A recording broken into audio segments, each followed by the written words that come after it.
Welcome to theLionhearted presents the Storyteller Sessions. We're with the carpenter downstairs. Not the real carpenter downstairs, but, you know, that's a different thing.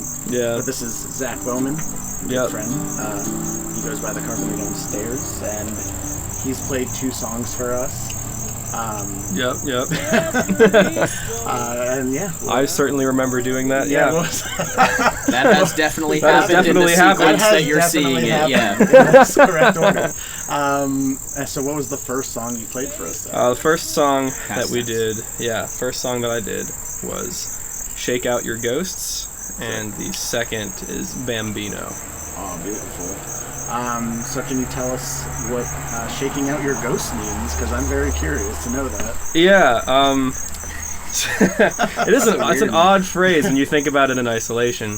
Like a little bit of a backstory. Like a euphemism. It could be. I'm gonna go shake out my ghost. You're not wrong. You didn't have to say it. Didn't have to say it. But no. So wind this back. I promise it connects. I was in a band called Primer and Grayscale a couple of years ago. We were okay. We were mad okay. And the song that I wrote with them that I was most proud of is a song called Factories.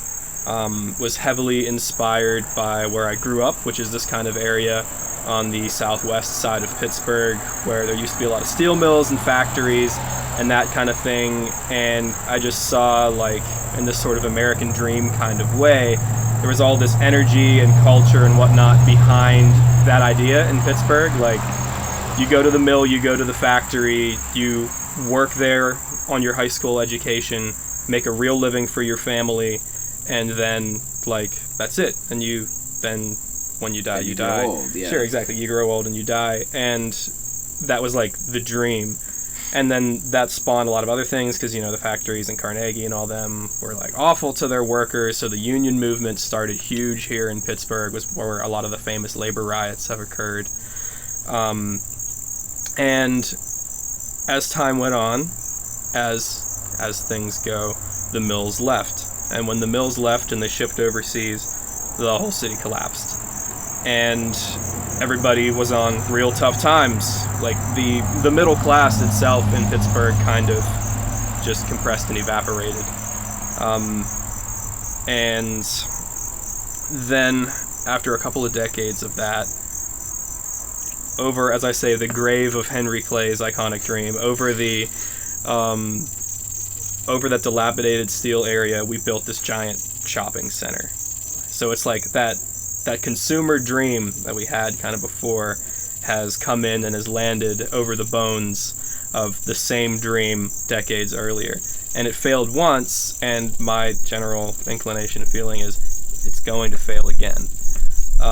So as a person from this neighborhood, that kind of concept has always been really on me and on my heart. And so every band that I've been in, I've rewritten that song, essentially, in a new context, to talk about towns that were once booming, that the industry left, and now they've collapsed, and there's this sense of, what do we do now? Where do we go? For Second to Safety, our band together, we had a song called Signs of Life that talks about this same phenomenon in Beaver Falls.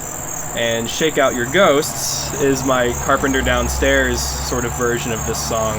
It's about, it's a dramatization, sort of a town to the south of Pittsburgh called Burgettstown that was a mining town that has had a similar kind of collapse. And the idea of Shake Out Your Ghosts is, it's more of a rural area. And it's this idea of growing up in a small town, a small knit community with a way of life that you all collectively live. And that's what you're raised with, that's what you know, and that town is dying, and it's dead, and there is nothing for you there anymore, and you know that you have to leave that town. You have to leave that town to find anything, any purpose in your life, and to move forward, but the only thing that you know is the way of life you were raised with. So the line in the chorus goes, and we all dream of leaving until the day we finally go. Brought into the fold, we all feel alone when the room gets too full. This sort of sense of isolation when you leave everything that you know and you go somewhere else. And then the recognition, this place is dead and gone, a graveyard once a home. So shake out your ghosts. There's no room to hold them inside you no more. So that's kind of the idea of you don't want to leave. You have a way of life that you've been raised in and you know, but that life is dead. The town is dead, the life is dead, there's no future for it, and you have to leave the only thing that you know. That's kind of the idea behind the song Shake Out Your Ghosts. And that's kind of like autobiographical, I guess, for you, because like you could have basically just kind of stayed here in like more of like I'm just gonna work in a factory or something super local, and like instead you're trying to pursue art and pursue music and like let it take you where it's gonna take you. So yeah, there is sort of a sense. Pittsburgh is a funny town because there's a big Appalachian, like mountain people, mountain folk kind of culture that's here, that actually some scholars call it the Paris of Appalachia. It's like an actual title that has been put on Pittsburgh. So I have a deep connection to like working people, blue collar people. That's how I was raised and where I was with, and that was the trajectory I saw my life going until I went to college and everything kind of flipped upside down. And I only went to college, funnily enough, because my dad made me go to college. I had the grades to do it and all that kind of shit, but I didn't care.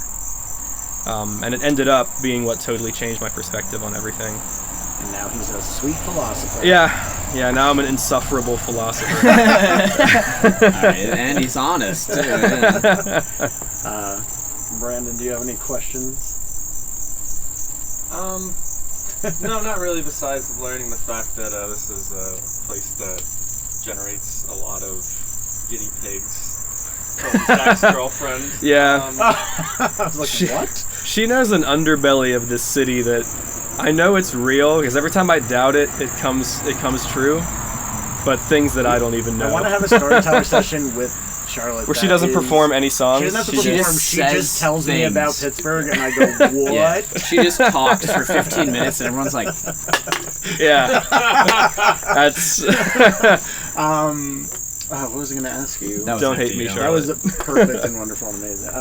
No, actually, part of what you're talking about, though, I remember the last time I was here, you guys were telling me about even this road. So anyone who's watching this and he constantly hears the barrage of cars going by, like, wasn't that whole thing with the song, like, almost part of it where, like, they kind of just built these houses and, like, threw these roads into, like, weird places just 'cause The town of, especially the outskirts of Pittsburgh, were built over the course of about 15 minutes. Yeah, like our house, the entire house runs on 3 breakers.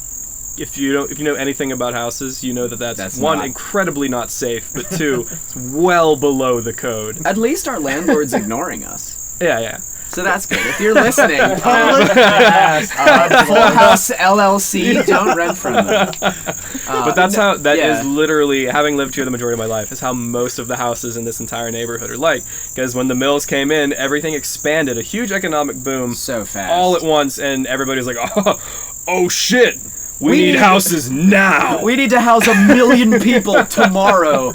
So yeah, our ceiling's a little crooked, and every door and window in this house is slanted. And there's a wildly unsafe road of which you might get hit by a car. Because it was too expensive and too time consuming to actually carve out stuff from this mountainous area. So just go around it. So as a songwriting musician, what makes you stand out compared to other artists writing about past writing about maybe like past events, like your life? Does that help you I guess move past some of those hard times? I'm sorry, I lost in the middle of the question. Could you with like the songwriting, what makes you stand out? Like, do you write about like traumas in your past, or is this more of a a storyline throughout your life kind of deal? I mean, I take a lot of inspiration from my own life and from a lot of, I at least was a couple of years ago a very avid reader when it came to history and philosophy and literature, and take a lot of inspiration from what other people have said. But really, with Carpenter Downstairs, my project has been telling stories, and whether they're my own stories or other people's stories. Like, I have a song called Arkansas that's about a co-worker named Ida who I worked with at a country club up in Beaver Falls, and it's just talking about domestic violence in essentially, I don't know the correct, like, politically correct term or whatever, but in backwater rural communities, talking about that kind of problem, telling a direct story from her life. So my kind of goal has been to, through storytelling, whether they're my stories or other people's, do kind of a close look at specifically rural and post-industrial, like, blue-collar culture, but coming from a perspective of somebody who had one foot in that culture and one foot outside of it. And so it's kind of a different perspective. You all wonder why I wanted Zach on the Storyteller Sessions. Like, I might have to just have like 15 of them and just all of the songs. Hopefully this isn't too dense of a You're doing great. of a monologue. This is season 1, baby. We're doing whatever the heck we want. No rules, just right. This is the pilot. Back? Anyway. So then we also have Bambino, a song I've heard. Yeah. Bambino, which is Italian for Bambi, the little boy. Oh. So the name Bambino, it's dumb. The reason that it's there is dumb. This is a song about an event in my life involving my closest friend, like during college. One of my closest friends during college, Dean McCroskey, who I play fantasy football with. He runs the Dean League, as we've been called it. I've been playing in it for like 7 years. See what my team name is? Yeah, Dean League and Chill. But I'm gonna lose. He always comes up with a pun for his name in said league. And the year that I wrote this song, his name was the Great Bambino. So in writing a song that references him heavily, I went with Bambino, obviously the name he was, spoonerizing. Colloquially known as. But I was going to say, what element of this song brings you to have it be a very storyteller-ish song? Yeah, so to tie that in, this is the way I want to do this. Second to Safety, our band that's on tour together, has a song called Daffodils, and the idea behind Daffodils is essentially that every choice that you make, everything that you do, creates like a ripple effect, essentially. Everything matters and everything has meaning, and your life trajectory based on every step and every choice moves. This butterfly effect kind of thing. And Bambino is a very clear image in my own life. It's about this, about a time around 2015, my sophomore year of college, where I had a choice where I could move in with Ian Miller, a good friend of everybody here, in essentially... All-around good friend. Yes, and essentially... He's a great guy. an art commune. It's really what it was. It was a house, a specialized housing at Geneva College, where it was all art kids. Yeah. I had the opportunity to do that, or I had the opportunity to live with my friend Dean, who is not an artist, who's an all-around stand-up guy and has lived a much more regular kind of life pattern. And I see that choice, the choice where I chose to live with Ian instead of Dean, as a choice that fundamentally altered the trajectory of my life, for better or for worse. And that's kind of the implication of this song, is the choice that I made did and didn't go well for me. I moved into the house. The house is, if you've ever heard Prime and Grace PL, you know the name is Kerr House. It's haunted. It's haunted AF, and everybody that lived there had like borderline suicidal mental breakdown during the year that we lived there. Now you also lived there in what year? 2015 into 2016. Yeah, which was the worst. Which was an awful time in all of life. Yeah, it was. Most people I know. It was a very bad time. There was something in the water. I don't know. Something must have been in retrograde. I think Earth was in retrograde. Earth was in retrograde. Yes, but I made that choice and I lived there, and I can honestly say, had I not made that choice, that I probably wouldn't be fully committed to being an artist, being a musician, the way that I am now. I was still very much on the fence before going into that. But on the other end, I also probably wouldn't have suffered quite as much trauma, and might have learned to deal with my past trauma and mental illnesses in a different way. Which is weird how much art and trauma end up being hand in hand. They end up like, you don't have to have a traumatic life in order to make good art. that's a fake thing. That is a fake thing. That's a You don't fake have thing. to. You do not have to be depressed to make good art. It's true. Really It is tired of that. Which is very true. But Good they art do- comes out of terrible things, but terrible things don't always make good art. That's and true. Yes, exactly. You can make good art without terrible things happening to you. Don't It's feel not- guilt or something, or feel like you're not going to be able to do good things. It's if honestly, you're not as a person that has made a lot of art, traumatized. as a person who's made a lot of Traumatized. art based on trauma is actually a crutch when it comes to creativity. It's an easy way out because it's big, deep, visceral emotions that you can more or Forces less powerful introspection. Which you is don't where art forces comes from. powerful introspection, and it also puts you in a position where you don't even have to say something artfully. No. If you just acknowledge You how say awful this truthfully. is, Yeah. and then it comes out and it's immediately relatable to a lot of people, and people think that you're really deep and artistic. Not to diminish from any people that make that kind of art as a person who still makes that kind of art. Yeah. And that's But, the thing, like, yeah. as much as, like, you guys kind of just, like, blew up with that, like, no, you don't have, like, Yeah. like, it's still valuable. Like, It's still, yeah. Oh, sure. It's not that It's- it's not valuable, but you don't need to, You shouldn't seek it out. Yeah. and you shouldn't Oh, yeah. romanticize depression. Oh, and yeah. trauma. Yes, there you Yes, go. that is... Don't. It's like as the poet Stefan from Pup once said. Talks about fetishizing problems. Yeah. And they have a whole song about where he's like, yeah, all my music comes from me talking about me hitting rock. Like, I'll be sure to write it down when I hit rock bottom. Yeah. And it's like that shouldn't be the goal or a hope. Is that you experience bad things to make good art. You don't need to experience bad things to make good art. There's a huge difference between going through something and then Yeah. using that as a process for helping to heal. As a and coping mechanism, yeah. or going and like being like, I can't do this until something bad happens, Yeah. so I'm just gonna Don't wait for bad things to happen to you to make music or Yeah. art or write or do whatever it is that you do. Just do it. You'll get better Like, that use- way. You can use it to heal, but you don't. It's not the only. You don't thing have can to do. be Yeah. in a healing process to Yes, use it. Exactly. We have a question from the illustrious Brandon Moores. Yes. So after learning about your The community luscious out here in Brandon. Pittsburgh, how would you say the community has affected your music overall, and where it will go in the future? Do you mean the community as in Pittsburgh historically, or the community Or as in the our boys? kind of like the tight knit group of friends? people that you guys hang out with and that support, every musician around the area. And Yeah. there's a large majority of them. No, it is honestly a huge blessing. It's something that I moved away from here and lived in Philly adjacent for a year, and it was something that I really took for granted until I was outside of it.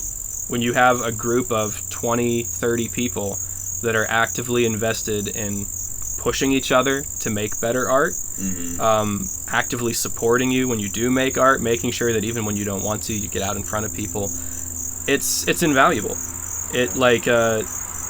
There are definitely times that I could have stopped doing music entirely, and I think that this group has been one of the main instrumental reasons that I'm still playing now at 25 when it's not quite as cool to be in a band. So Bambino's a song that then kind of like celebrates that choice. I wouldn't say celebrates. It like details. Bambino, how it came to be. yeah, it puts forward just in juxtaposition.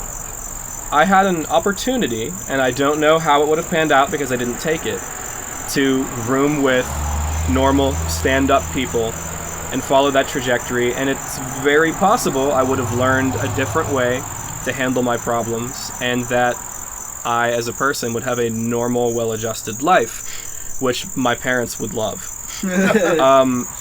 That is something that I passed up to make this choice, and this is where I am now, living in a house with 3 breakers in West Mifflin, but playing music and creating and being very creatively productive and doing something that I love while making no money at it. Yeah. A little. So little. the end of Bambino kind of comes to this thing. It comes from a very specific time where Dean had asked me to move in with him, and we were driving through Monaca after watching a movie, and we were just sitting in his car. It was like 3 a.m, and we were talking about it, and I was like, I don't know what choice I need to make. in this situation. It's so hard to choose because I know if I do, I might be wrong. So the end of this song is like, I might be wrong, I might be wrong, I might be wrong. Yeah, I was wrong. Because by all conventional standards, I made the wrong choice. I'm definitely going to be poor for the rest of my life now. and there's much smaller chance that I ever actually take this dream to a level where it makes the kind of returns people would traditionally consider successful. Yeah. So by a normal lens, I made the wrong choice, but by my own personal lens and what I truly believe, I stand by the choice that I made. So it just presents that kind of dichotomy, those two things in juxtaposition. Dude, awesome. I feel fed right now. Dude, that's awesome. Are there any like lyrics in either songs that you think like that you can think of that maybe have something specific behind it, but like people hearing it or reading it might not know like what it's really referring to or something like that? Like anything, because you write very involved songs. And so I can imagine there might be like maybe some lyrics that someone would come across and be like, what does that mean? Just a little bit. In Shake Out Your Ghost, I said it's based on a town called Burgettstown. I've never lived in Burgettstown, but I have two friends, Jake and Zach Rosmus, who were born and raised in Burgettstown. And when I wrote the song, shout out to the Rosmy Collective. But I hit them up and I asked them about important locations and things in Burgettstown. So there's a reference to two bars that are on opposite sides of Burgettstown, George's and T's. Is that part of the B-Town 500? I don't think it's part of the traditional B-Town 500, which is just a lap down the one street that's in Burgettstown. To get a beer and then come back. And then Harmon Creek Road is apparently one of the roads that like all the parties, like was one of the happening roads down in Burgettstown. So the opening line of the song is a line I'm really proud of. It's every stone down Harmon Creek Road I've turned over thousands of times. They make up the bones in my closet back home and I'm wheeling them out here tonight. And that's that kind of, again, with the image in that song, repeating the same things over as your culture dies and you know that you have to leave, but you struggle internally to leave because you know you're going to have a hard time fitting in when you leave. And this is why we have these boys on the Storyteller Sessions, because this is the quality content I want. So, I think I might be running out of stuff, so I'm just going to have to say. Number one, where can we find the Carpenter Downstairs? So, I'm on Spotify, Apple Music, Google Play, all of that. Neither of these two songs are. You can only hear them here for now. Only hear them here for now. I'm hopefully going to be recording them this fall or in the winter for an album release next year. Also, you can find it under the Carpenter Downstairs right now, but I am in the process of moving into name change. Yes. So in the future, when this record does come out, I'll be going under Zack Tayler, and in the expanded name with the full band, Zack Tayler and the Labor Riots, to tie in even more to my Pittsburgh history. Yeah, it's beautiful. And then there's also Second to Safety. Yeah. Check them out. We're on all the streams. Which is both of the boys right here. And I've been theLionhearted. We got Brandon Boyce here. And I want to thank you guys for listening. Thank these boys for being here. Thank you for having us, Richard.